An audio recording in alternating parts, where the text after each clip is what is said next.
Hey, welcome back to Good Day Today.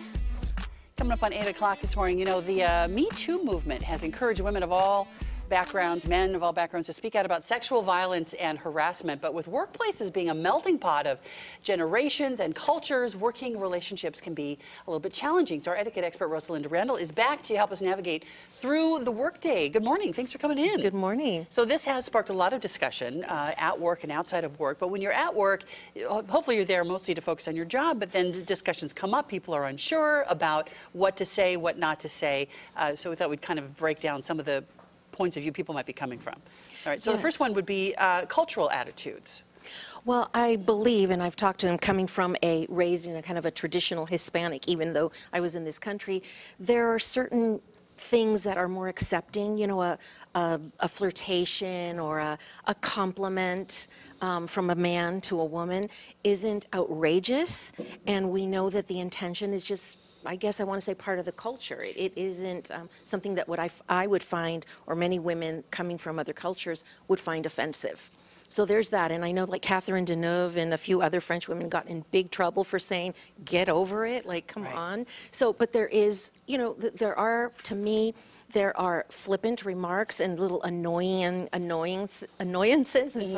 versus sexual harassment. You know, I've been trained in sexual harassment.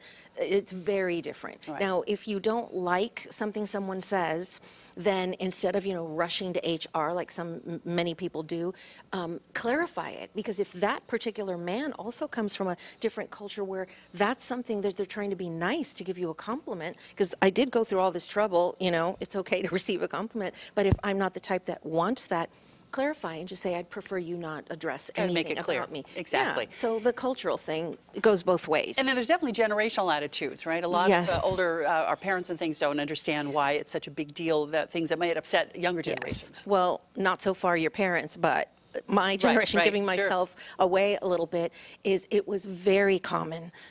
Pardon me. I mean, one time I lost a job because of that. But I believe that in that generation, it was just, well, we move on. Like, okay, whatever. We don't want to waste our time, I guess, dealing with that. So you just find another job or ignore a lot of it. I'm not saying that's right. Right.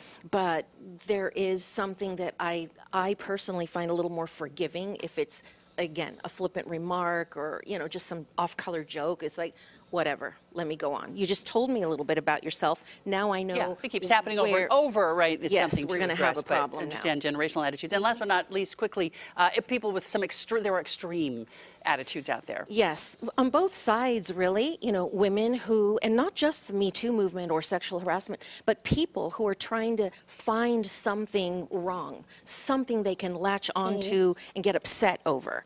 The Me Too movement is one of them. And then on the other side, for men, now HR departments are having a hard time not knowing, because men are trying to avoid women, changing even relationships that used to be very familiar and you joke. Now you don't know, especially if that woman says, you know, oh, I just marched in the Me Too movement and all that.